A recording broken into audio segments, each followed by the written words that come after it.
Shalom Javerim, hola hermanos y amigos, les habla Rabino Joseph. Bendecimos el nombre del Eterno porque estamos una semana más en torno al comentario de la Parashá. Y en esta semana inauguramos, ¿cierto?, un nuevo Sefer, un nuevo libro, y es el Sefer Shemot.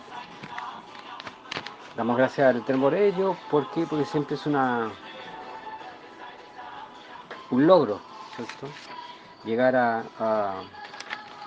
una nueva lectura de un nuevo libro en este día 15 del mes de Tevet del año 5783 de la creación del mundo, que es el día 8 de enero del 2023. Y como ya todos ustedes saben, ¿cierto?, la parashá, la primera parashá del Sefer Shemot se llama precisamente así. Se sigue, ¿cierto?, la línea de todas las demás cifrei de la Torá. Comienza con el mismo nombre, ¿cierto?, que tiene el libro. Y se encuentra en el Sefer Shemot, capítulo 1, verso 1, ¿cierto?, en adelante. Va del capítulo 1, verso 1, hasta el capítulo 6, verso 1. Y esta es la parashá número 13. La primera alía va del capítulo 1, verso 1 al 17. Aquí está Israel en Misraim, y este es el inicio de la esclavitud. Ahí hay una idea muy muy fuerte, muy muy poderosa. Esta parashá nos habla de la toma de conciencia y la pérdida también de la conciencia. ¿Por qué? Porque es el inicio de la esclavitud. La segunda alía va del verso 18 del capítulo 1 al verso 10 del capítulo 2. Está aquí la descripción de la opresión, ¿cierto?, sobre Am Israel, y tenemos aquí el nacimiento de Moishe Rabenu. La tercera alía, capítulo 2, del verso 11 en adelante, nos relata, ¿cierto?, el episodio de cuando Moshe mata a un egipcio y tiene que huir a de Egipto, y huye a Midian. Y este es considerado el exilio, por decir así. Este es considerado el exilio para Moshe Rabenu, y esto lo digo porque un par de veces me ha dicho a mí, bueno, pero Moisés mató a una persona y él nunca pagó por esa falta o por ese pecado, ¿cierto? Porque es un pecado, y un pecado grave. Y les tengo que decir que no, porque en realidad él salió al exilio, ¿cierto? Y como enseñan nuestros sabios de memoria, todos nuestros pecados que no han sido, ¿cierto?, expiados de otra forma, ya sea, ¿cierto?, con sacrificios o sangre por sangre, ¿cierto?, tienen que ser expiados, ¿cierto?, con el exilio, en realidad. Tienen que ser expiados con el exilio. Entonces aquí tenemos, ¿cierto?, cómo Moshe Rabenu tiene que salir al exilio, y van a ser años, son hartos años. Van a ser años muy muy complicados para él y muy muy difíciles, lo cual, ¿cierto?, nos hace entender que efectivamente él tuvo que pagar por ello. Esto está como dije, la tercera aliyá va del capítulo 2, verso 11 al verso 25. La cuarta aliyá va del capítulo 3, verso 1 en adelante, y acá tenemos el llamado a Moshe. Aquí yo, ¿cierto?, yo siempre me siento como muy muy tentado a quedarme en este capítulo, en esta aliyá, en esta cuarta lectura, porque aquí hay un tema muy fuerte y muy profundo, que es el tema, ¿cierto?, de la toma de conciencia. ¿Quién es Hashem? y quién soy yo como hombre. En este caso, Moshe Rabenu, ¿cierto? Pero esto es válido para todos nosotros. Eh, y se debe a que el Eterno se presenta. Yo soy el Dios de tus padres. Hay una revelación por parte de Dios. Y hay una toma de conciencia por parte de Moshe, ¿cierto? ¿Por qué? Porque Moshe posiblemente ya se había olvidado del pueblo y él lo vuelve a, ¿cierto? Y vuelve a actualizar este tema, el tema del pueblo que está en Egipto y que hay que sacarlo de ahí y hay que rescatarlo. Este va del capítulo 3, verso 1 al verso 15. Y la quinta aliada, que va del capítulo 3, verso 16 al capítulo 4, verso 17, tenemos el regreso de Moshe a Mizraim, a Egipto, y su primer contacto, su primera conversación con los ancianos allá en la tierra de la esclavitud. La sexta aliada va del capítulo 4, verso 18, al capítulo al versículo 31. Esta es una aliada un poquito larga. Y aquí tenemos la primera entrevista que tenemos con Faraón. ¿Ya? Se encuentra con Aarón, su hermano, y van a hablar con Faraón. Y este es un encuentro muy particular. ¿Eh? También aquí hay una revelación por parte del Eterno para con Faraón. Faraón dice: yo no tengo idea quién es este Dios, este Elohim. Así que ni temo a este Dios porque no lo conozco y no se van a ir de acá tampoco. Y por último, la séptima aliada, capítulo 5 del verso 1 al capítulo 6, verso 1, y ahí termina. La Haftará, la sección de los profetas, está en Jeremías capítulo 1, verso 1 al capítulo 2, verso 3. El Maftir está en el capítulo 5, versos 22-23 y alcanza el último, ¿cierto? Capítulo 6, verso 1. ¿Ya? Con eso completamos los tres últimos versículos del Maftir. Y bueno, ¿de qué se trata esto? Hay varios temas, pero me interesa a mí y me voy a hacer cargo del pasaje, ¿cierto? De la alianza de la cuarta alianza. En esta cuarta alianza, como yo ya, ¿cierto? Mencioné, tenemos aquí el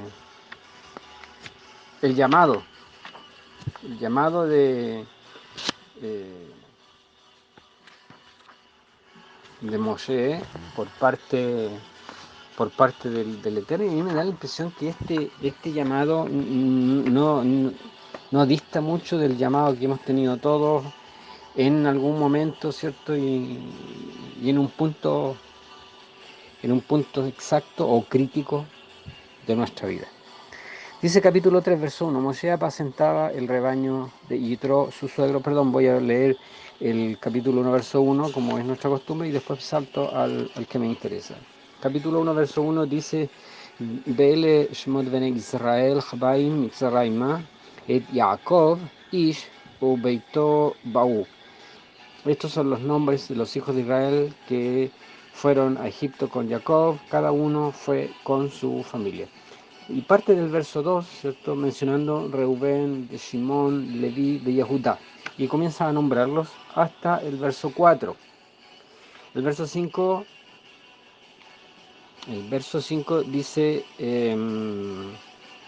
y estas son todas las personas que descendieron de Jacob, fueron 70 almas, pero Joseph estaba ya en Egipto. Vayamat Yosef, Ubekol Ahab, y murió José y todos sus hermanos. Ubejol Ador Ahu, y toda aquella generación. Los hijos de Israel, Parú, dice, fructificaron y se multiplicaron, Irbu, y aumentaron, ¿cierto? Vayatzmu, y se hicieron poderosos, Meod, mucho.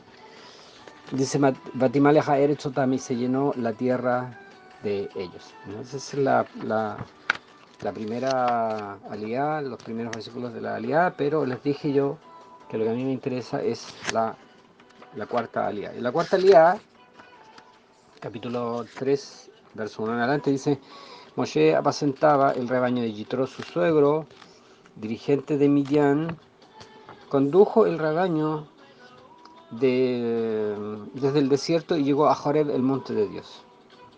Y el ángel del Eterno se le apareció en llama, eh, una llama de fuego en medio de una zarza. Dice, y Moshe vio que la zarza ardía en fuego, pero la zarza no se consumía. Entonces Moshe dijo, me acercaré ahora para ver esta gran visión. ¿Por qué la zarza no se quema? Cuando el Eterno vio que Moshe se acercaba, ¿cierto?, para mirar, Dios lo llamó de en medio de la zarza y le dijo, Moshe, Moshe, y él dijo, heme aquí. Aquí varias cosas de esta porción. Fíjense ustedes que primero parte el versículo, el versículo número 2, capítulo 3, dice, y el ángel del Eterno se le apareció en una zarza de fuego. Y después, en el verso 4, ¿cierto?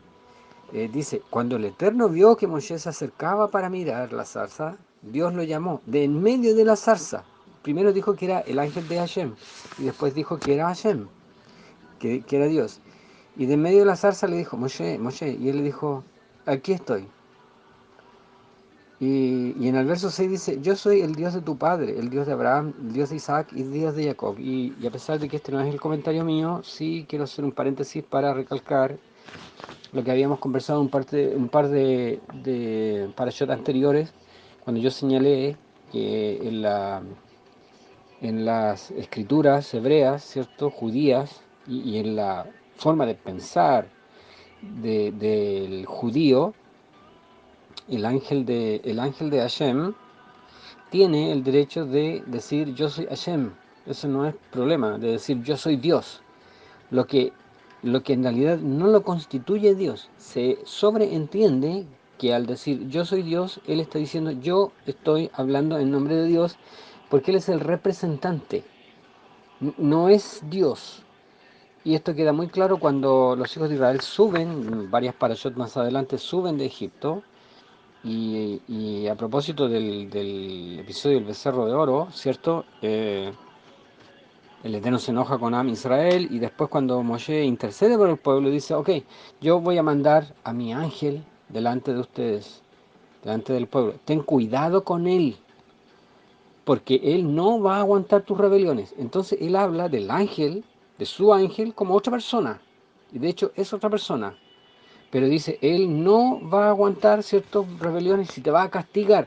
Entonces, claramente son dos personalidades, por decirlo de alguna forma, no persona, Dios no es una persona, es una personalidad, distintas, a pesar de que, ¿cierto?, el ángel de Hashem tiene, y eso lo enseñan todos los rabinos, todas las fuentes hebreas, tiene el derecho de perdonar pecado, abrir o cerrar, ¿cierto?, Geulah, redención, eh, y hablar en primera persona como si él fuera Dios. Y aquí lo tenemos.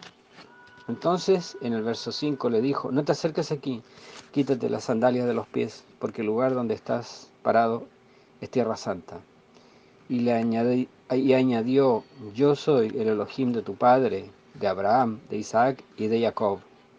Entonces Moisés se cubrió el rostro, porque tenía temor de mirar al Eterno. Qué pasaje más lindo. Y el Eterno dijo, ciertamente he visto la aflicción de mi pueblo que está en Misraim, y he escuchado su clamor a causa de sus opresores, y estoy consciente de sus sufrimientos. Qué frase para volarle los sesos a cualquiera. Estoy consciente de sus sufrimientos. Esta es la parashá de la conciencia, del tomar conciencia. Ya pasamos, ¿verdad?, de ser un número ahora a tener un nombre. No somos solamente un número, tenemos un nombre. Y de hecho, la parashá parte diciendo, Be'ele Shemot Bnei Israel Habaim, Mizraima et Yaakov. Y estos son los nombres. ¿Verdad? No se contenta ni se limita a decir eran 70. Se acabó. ¿Cierto? Más adelante dice, ¿cierto?, en el verso 5, todas las personas que salían de los muslos de Jacob eran 70, sino que aquí los nombra. Esta para allá es la para allá de los nombres. Y de hecho parte, ¿cierto? Cuando vuelve al relato de Faraón hay una cosa muy extraña, porque dice, y se levantó un rey nuevo sobre Egipto que no conocía a Joseph. Pero ¿cómo que no lo conocía? ¿Cómo que no conocía a Joseph? Si Joseph fue el Salvador hace 200 años atrás, fue el Salvador de Egipto, de todo Misraim y de todas las naciones de la tierra. Esto no quedó escrito en alguna tablilla, en alguna pared, en alguna piedra, ¿cierto? No se hizo un registro de este hecho, cosa que era la costumbre. Bueno, hoy día ya se sabe que no solamente era la costumbre, sino que eran las órdenes, ¿cierto? Era una ley, que hechos de connotación importante, o para Faraón, o la familia de Faraón, o para la nación de Egipto, eran registrados, ¿cierto? En jeroglíficos. No quedó nada, no quedó nada. Es posible que eh, tres faraones después, ¿cierto? De la dinastía Ramses, eh, este rey no conocía a Joseph. Sí, sí lo conocía, sabía de él. El rey no conocía a Joseph, pero él conocía quién era Safnat Paneah. ¿Se fijan? Esto tiene que ver con los nombres. ¿Cómo somos conocidos por Dios? ¿Cómo nos ubica Dios a nosotros? ¿Y saben por qué? Porque fíjense que dije yo que iba a comentar el pasaje, ¿cierto? De cuando él dice, cuando se le presenta, capítulo 3 verso 1. Y aquí se habla de los diferentes niveles de acciones, o el radio de acción en el acercamiento para con Hashem. Hashem bendito. ¿Por qué? Porque Moisés dice, me apartaré, contemplaré, me acercaré y veré por qué la salsa no se consume. Entonces lo primero que hay que hacer, dicen los rabinos, cuando uno va en una dirección, se tiene que apartar, ¿ya? Y esto tiene que ver con la relación, con el llamado del Eterno a cada uno de nosotros, y en particular, ¿cierto?, a su pueblo. Hay un pasaje cuando el Eterno llama la atención de su pueblo y dice, paraos, paraos en los caminos, párense y deténganse, detengan su caminar y pregunten cuál es el buen camino. Aquí Moshe hace eso, dice, me apartaré. Primero lo que tiene que hacer es apartarse, dejar lo que estaba haciendo. Él estaba, y por eso el relato parte diciendo, estaba eh, pastoreando el ganado de su suegro. No eran ni propias las ovejas. Por ahí hay un midrash muy precioso que dice, ¿cierto?, que Moshe Rabenu, Moisés nuestro maestro, trataba con tanto cariño a las ovejas, le tenía tanto amor a sus ovejas, sabiendo que no eran de él, sino de su suegro. El pasaje dice, Moshe apacentaba el rebaño de Yitro, su suegro. Y este midrash precioso, a mi gusto, dice que el Eterno lo observó desde los cielos, porque el Eterno todo lo ve. Si tú crees que hay algo que a él se le pasó, no se le pasó. De hecho, por eso me gusta esta aliada, cuando le dice, y estoy consciente, dice, de su sufrimiento.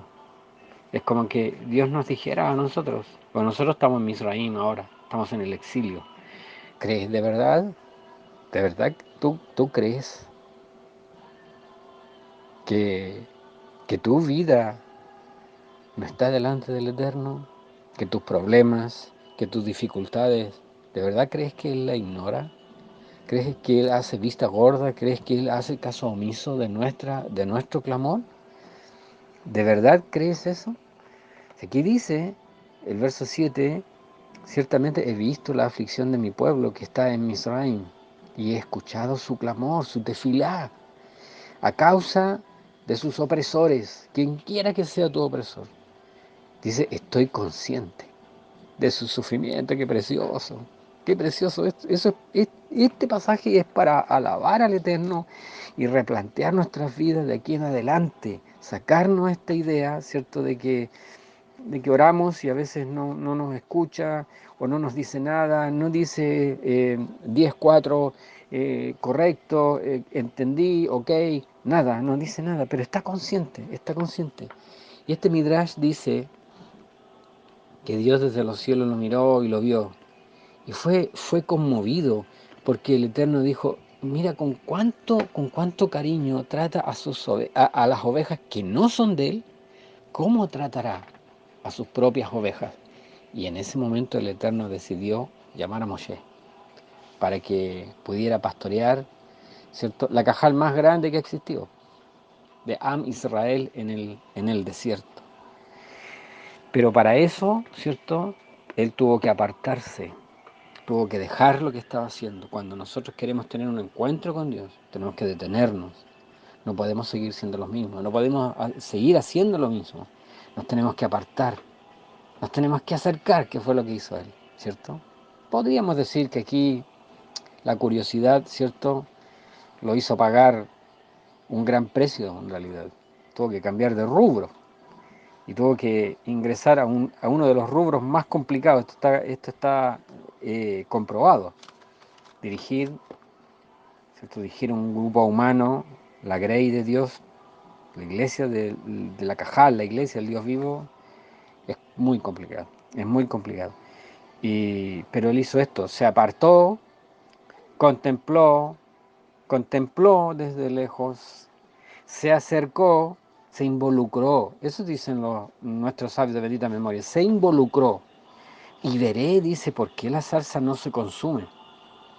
Y al acercarse, y es lo que pasa con el santo bendito, cuando, cuando lo miramos desde lejos, como dijo Job, uno tiene incluso la posibilidad, la triste, pero posibilidad al fin de ser incluso indiferente con el santo bendito. Y eso dijo Job, yo de oídas te había oído, pero ahora mis ojos te contemplan. Y cuando Moshe cambia de posición, los rabinos, nuestros sabios de bendita memoria nos dicen que cuando él dijo, me apartaré, es como si él hubiese dicho, esto es teshuvah, esto es regresarse. Todos van en una dirección, yo me voy a apartar del grupo, del montón, del ganado. Voy a hacer algo distinto, voy a hacer algo distinto. Y claro, cuando se acercó para ver y se dio cuenta de la cercanía que él tenía con el santo bendito, ya fue tarde. Ya fue tarde. Uno va detrás del Eterno y corre detrás del Eterno y hace lo posible para acercarse a Él. Y cuando está muy, muy cerca de Él, pensando tú que finalmente lo atrapaste, lo alcanzaste, te das cuenta que Él te alcanzó a ti. Y te das cuenta que Él te atrapó a ti. Y que ya ahora no tenemos cómo regresar. Y bendito sea Él que no queremos regresar. Me gusta ese shir que dice, porque no tenemos a nadie más en los cielos, sino solo a ti. No queremos otro Dios, no necesitamos otro Dios. Y cuando Job, ¿cierto?, ganó esa cercanía con Dios, recién lo contempló, recién lo vio, y ya no pudo ser el mismo que era antes. Y ojo, porque estamos hablando de una persona que era recta, ¿cierto? Una persona que era yashar, un tzadik.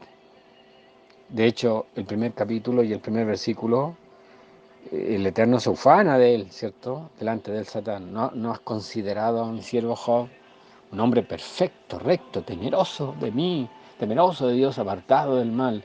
Aún así, Job lo miraba de lejos, pero ahora lo tenía frente a frente.